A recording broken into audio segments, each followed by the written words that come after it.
Sup everyone, welcome back to another video, and today is a video that I think we're due for it. Alright, I think we're due for it at this point. With the release of Ayato, we pretty much rounded out Inazuma at this point, at least for the foreseeable future. I know for a fact that more characters will come out, and for the sake of both yours and my sanity, we're gonna stick to the limited 5-star characters. All right, we're not going to touch the 4 stars. We're going to talk about the 5-star. I'm going to go from top to bottom or bottom to top, whichever one that makes the most sense, because I don't think for the most part that it's a secret who is sitting atop the throne of Inazuma, both figuratively and literally, and that is our character Ryden Shogun, right? If we're going to say the top dog of Inazuma, it's going to be Ryden. Even second, third place, I think for the most part, people know who sits in those positions as well. But it's better if we just kind of go down the list. And as we do so, I want to urge you all to remember this is my list from my experience with my invested characters and how I play the game. You probably have a list that is inverted to mine, which doesn't make you more right than me, nor does my list becomes more valid than yours. So if you guys already have a list in mind, please comment down below before we start this video, and maybe you can make edits to it later. But just let me know, maybe from top to bottom, bottom to top, who do you think reigns supreme in Inazuma? And for the sake of this video, let's include Kazua to make things a little more interesting. All right, so with that said, let's actually go from the bottom. Who is the biggest loser of Inazuma when it comes to playability, functionality, and just general efficiency? I don't think this is going to be coming as a surprise to everybody. In fact, this is the only Inazuma character who doesn't even have their own artifact set. Like, she's using some sort of ragtag mix and match artifact set. Unfortunate that Yaya, such an iconic symbol of Inazuma, has ended up at the bottom of this list, and this is due to many different aspects, and not just the fact that she's lacking artifacts. That this character just feels clunky. She doesn't feel rewarding to play for the most part. It feels that I'm constantly battling against poorly made game design decisions that is visibly just holding her back to make sure she's not too strong, right? The slow charge attack, how the game forces you to replace the elemental skills every time she uses her burst. It just feels like the character takes too much to set up and too much field time to be called a strict support DPS. And then she also has her burst, which deals a decent amount of damage. Then you would think then she's a burst DPS, but then the duration and the cost of the burst is so insanely high, it makes you wonder how is that going to be feasible, because the damage of the burst doesn't really necessarily justify how much resources is demanded of it. And on top of that, as you build up the constellations, it doesn't really focus on her burst skill. In fact, it focuses back onto her support DPS off-field damage. So there's a lot of things contradicting just in her kit. I know she's supposed to be this character that can do both. She's not supposed to be destroying enemies in one hit with her burst like Eula, nor is she supposed to be like Albedo, who can permanently stay off-field and just deal damage, right? So I understand that, but I just feel the execution of this character missed this mark by a tad. Okay, now moving on to the next Inazuma character, drum roll please, and that is going to be it. Arataki Ito. All right, hear me out on this one. Remember, it's my list, right? Arataki Ito, I think, falls just a bit short.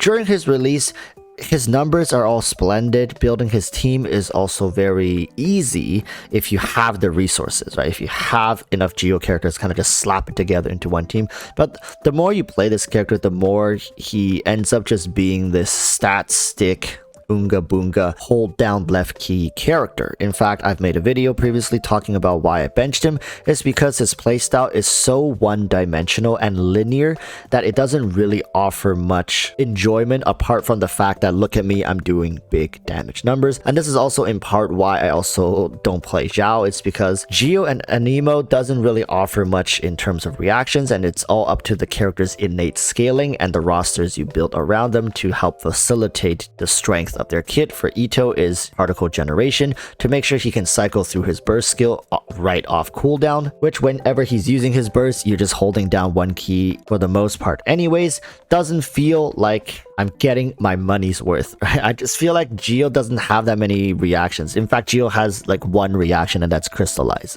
Nobody plays Geo for Crystallize. So that's a huge aspect of Genshin I'm essentially just missing out on. I'm not saying he's weak. I'm just saying out of all the Inazuma characters, he has been towards the bottom of my list because I find him boring. All right, followed by this, it's going to be Kamisato Ayato. I think he is an overall great character. However, when it comes to playing him in teams and kind of gauging his potential, he does fall slightly in comparison to the other characters that we'll be talking about on this list. And at this point, you guys, through elimination, already know who sits above this character when it comes to my Inazuma list. I do think he's very strong. However, someone like Sangonomiya Kokomi can apply Hydro better while also being able to heal. Kamisato Ayato's strength is definitely that he is a damage dealer while also having great Hydro application. Then he kind of conflicts with Tartaglia. Although Tartaglia doesn't have as much off-field presence as Ayato because Ayato's burst skill does help with Hydro application. Personally, for myself, who already have Sangonomiya Kokomi and Tartaglia, it just feels like in most situations I would either pick this one or this one, and there are very few niche scenarios where Ayato can be like, okay, I'll choose Ayato over the other two options because I need a Hydro DPS as well as Applicator to pair with like a Freeze team or an Electro Charge team. But it goes back to the old saying, right? A jack of all trades is a master of none, but still better than a master of one. Unfortunately for Ayato, Kokomi is not just a master of one, right? Nor is Tartaglia. So if we're taking that quote and applying it, it immediately makes Ayato feel somewhat inferior to these two characters because they both do something that he already does much better, and they also do something else, right? That's my point here. Overall good unit. DPS wise, he's okay. But as we continue moving up on this list, you guys will see why I have him here. The next one on the list is going to be Yoymia. So Yoymia, in my opinion, is a great character, but she is kind of ruined by how HoYoverse has her kit design. It's not that intuitive, and her artifact set sometimes feels like it's conflicting with how she's supposed to be played, along with her constellations being kind of weird as well. Oftentimes, it makes me wonder if Yoymia was designed by two different people and one person kind of just picked up where the other one left off, and that's why there are so many contradictions in her kit. But when it comes to damage, scaling, and overall features, this character is very stacked. Like I'm telling you guys, even a C0 Yoymia with a 4-star character can absolutely smack the living daylights out of most enemies you run into.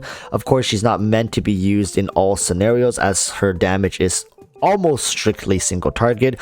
Almost no one talks about her burst skill because it's just not worth mentioning when it comes to her overall damage. She completely destroys the enemy with single target alone, and with the rate of fire on top of being able to vape like 3 out of the 7 hits, just saying that off the top of my head, she is still racking up huge numbers. Overall, I think anybody who has a Yoymia on their account is going to feel very comfortable dealing damage and clearing content. However, she is definitely a character who can run into many issues and can also be countered by future content very, very easily. This is one of those characters that HoYoverse can just slap one thing into the abyss like swarms of monsters to make her feel uncomfortable, as she also wants to have a shielder to make sure she can finish her attack string. So there are definitely limitations to this character that another pyro carry such as Hu Tao doesn't really have to deal with some of these issues. Right, so for that reason, for the most part, I choose to go with Hu Tao because it's just less hassle. But when it comes to damage-wise, they aren't too far apart. I do think Hu Tao still does triumph on top just so slightly,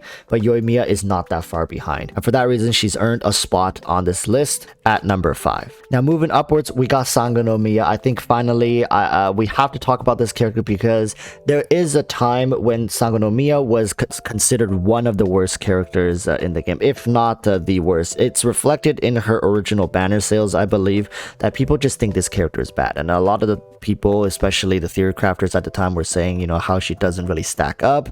Nobody really wanted to look into the future and see how she potentially stacks up against future content. And of course, how could people figure it out at the time that HoYoverse was going to put specific content into the game to benefit people who have Kokomi? Now, that line of thought is how Yaimi co-owners are able to sleep at night, I guess. The copium that's kind of just injected into their bloodstreams at this point is keeping them on one last breath, hoping that in the future, a couple patches down the line, or maybe when Dendro comes out, there's going to be content that specifically revolves around this character to make her kit make sense. But until that time comes, Yamiko is probably going to be sitting at the bottom for a little while. Kokomi has kind of shot up in the past few patches when it comes to popularity. The ones who pulled for her originally, as you can see when she joined your party, right?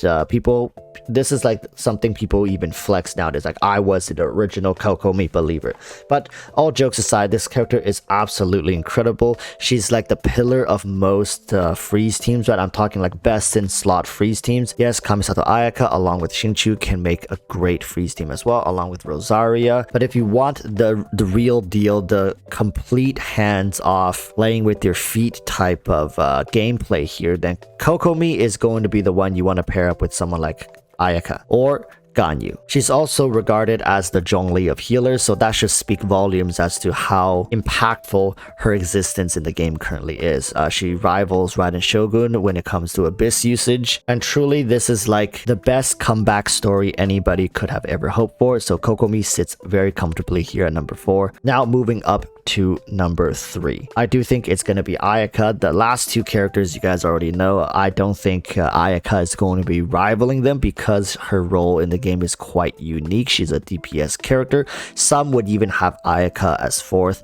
and Kokomi in the 3rd place. And to a degree, I could see that, but let's just be honest here. All right, I have a soft spot for Ayaka. I think that her kit is amazing. I think the amount of damage scaling that she has is so good, and currently is regarded as one of the best DPS in the game, even at C0, even using a 4-star weapon. So there's really nothing more to say about this character. She's a DPS character through and through. There's nothing in her kit that's about utility, about support. Her bread and butter, her burst skill, is going to be the one that people always lean on to get the job done, and I can see for the foreseeable future there's not going to be anything that can really stack up to this kind of damage output. We saw it in Yaimiko, Ayato, that Hoyoverse doesn't make characters like Ayaka very much anymore, and if so, it's gonna come like once to twice per year. So it's reassuring to know that you can pick up this DPS unit and have one of these roles essentially permanently covered for the foreseeable future. Follow that. This is going to be very controversial. I think a lot of people would disagree with me, especially Mr. Flowcat. If you're watching this, I'm sorry, but Kazua to me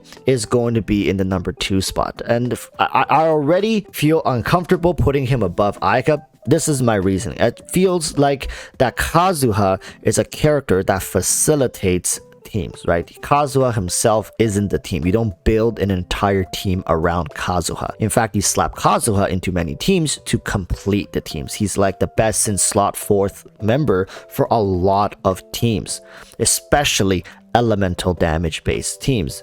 So for the reason that he himself cannot come out and carry teams, I just feel like putting him at the number 1 spot, it doesn't feel great, right? We need a character that at the number 1 spot can truly take someone's account to the next level just by themselves. So my point is, if you have a crap account already, you don't have proper build DPSs, slapping a Kazua into your account is not going to solve the problem.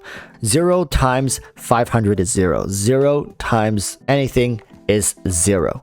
Right, you're not getting anywhere if you don't have anything. So that's why he's at number 2. But everybody knows this character can make wonders. He can make dreams come true for your account. So don't sleep on Kazua just because he's not number 1. And I'm sure everybody knows now, right? Ryden Shogun is sitting at the number 1 spot, and most people have this character. I've been through so many account reviews, and I can't even remember one that doesn't have Ryden Shogun. I think at this point, 80 to 90% of the player base has this character, and of course for a good reason. Out of the 3 currently available Archons, she's the only one that could be used somewhat as a main on-field damage dealer, and as true to the Archon name, she is one of a kind. There's no other character like her. Her damage scaling is off the charts. She has the best scaling constellations when it comes to damage for value, right? The damage for dollar or damage per primo gem. How many 5-star characters requires you to get like to C6 before you unlock their true DPS potential? Someone like yoymia, right? Someone like Yaimiko, someone like Ganyu, someone like Eula, and this character giving it to you at just the low cost of Constellation 2 makes it so that in maybe 2 to 3 reruns. Most free-to-plays might even have a C2 Ryden Shogun. So that's really no joke. The power that she holds is currently unrivaled in the game if you can get her to Constellation 2. You can take any other Constellation 2 character and you can stack them up against Ryden. They're not going to be able to hold a candle to her. The closest one is probably going to be Ayaka with her burst skill with the right amount of enemies or whatnot. You want to argue it's like, hey, maybe Ayaka can top Ryden. Yeah, that's debatable, but there's a reason why everybody keeps saying this character is amazing. She is. However, balancing her out is going to be a whole different experience. You're gonna have to go farm artifacts. You're gonna have to min-max all her stats, make sure her crit rate to crit damage is at a comfortable spot so you don't end up rerunning Abyss because your Ryden refuses to crit since you only gave her like 38%. At the same time, her passive talents allows you to kind of stack energy regen for more power, but then there's also a threshold, so you have to be really careful what you're doing here and how you're going about doing it for this character if you don't want to end up in a position where you've spent like 3 months grinding and it all goes down the drain because you've been grinding the wrong stats for her substat. So it's a very expensive character and probably requires the most from her teammates as well. Being Ryden National and even Ryden Hyper Carry means that you need to build her supporting characters quite high as well if you want to get the full effect of what they're capable of, because Ryden, while she's dealing damage in her burst state, is also recharging the rest of her team. So what's the point of recharging the rest of your team if the rest of your team hits like a wet noodle, right? So the rest of your team needs to be strong for you to really take advantage of the fact that she's battering your entire team while also dishing out some insane damage. So overall, I don't think there's going to be many debates when it comes to who is number one when it comes to Inazuma characters. Kazua and Ryden are probably going to be up there as two of the best. It's either Kazua or Ryden. For me, it's Ryden. And I'm really curious as to seeing what you guys have commented down below. Alright, thank you guys so much for watching. I know this is a long one. I told you guys, if I included the 4-star characters, this is going to be a 1-hour video. So I'm going to try to shed this back down in post-production. Thank you guys for watching till the end. If you actually did make it to this point, comment oopsie. That's it. Just oopsie. Alright, till next time, urge you all to stay safe and peace.